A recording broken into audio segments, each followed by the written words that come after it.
I'm Jeb Butler, and this is Brittany Partridge. We're lawyers at the law firm of Butler Kahn. We'll talk with you today about a car accident case that we recently resolved and settled on behalf of our client for a precise figure, $689,000.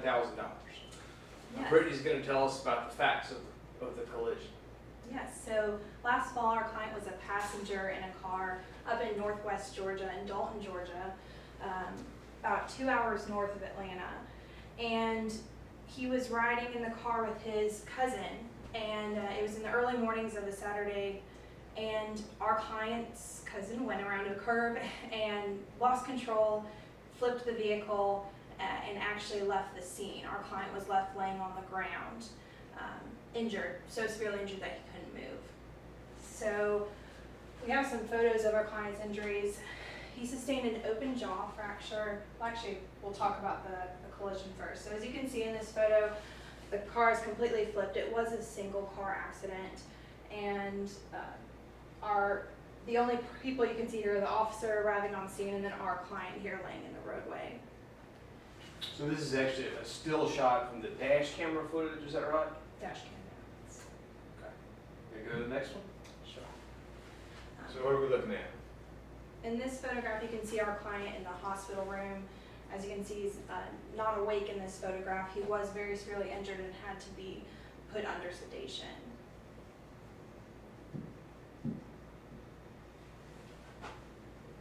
What's this?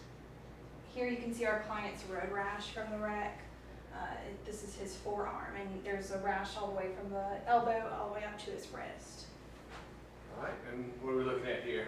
And our client also received a shoulder fracture in the wreck, and that is his surgery scar because he had to go undergo surgery immediately following the wreck.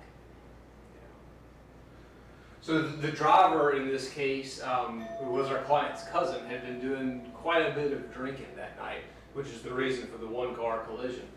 And so in a case like that, we evaluate what we can do to help our client, because oftentimes in a car wreck case, you might have just a limited pool of insurance funds available. Usually it's not enough to cover severe injuries like this. And so we look for sort of other avenues of recovery. So when someone is drinking and they're going out on the town like this, one of the things that our job requires us to think about is what's called a dram shop case.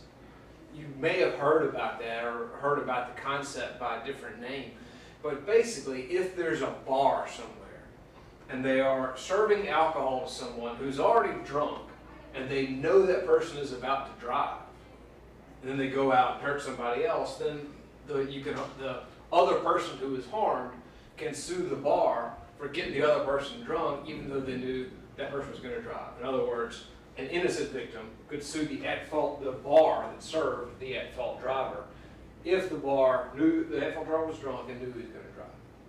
So we thought about that here, but it didn't work. That theory of recovery, in our judgment, didn't work in this case for a few reasons. First, the at-fault driver had been to several different bars, so we couldn't really prove which is the one he got so drunk in.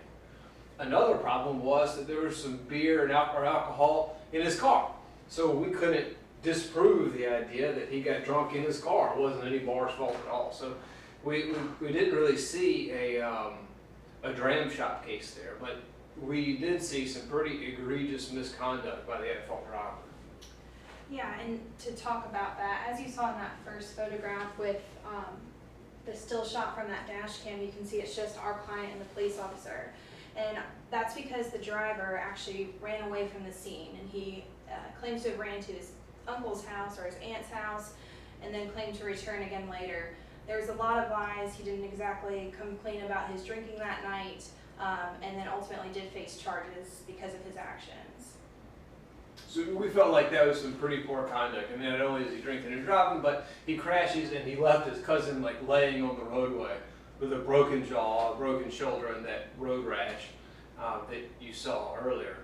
So we looked at what could be done, against him. There was a problem in that insurance proceeds were limited, but in this case, it turns out that the insurance company had failed to accept an offer of settlement for the policy limits that we had earlier made, and that opened up some sort of new avenues for us to pursue. So we were litigating the case And we thought, Brittany and I thought we could probably collect over the policy limits in this sort of unusual situation.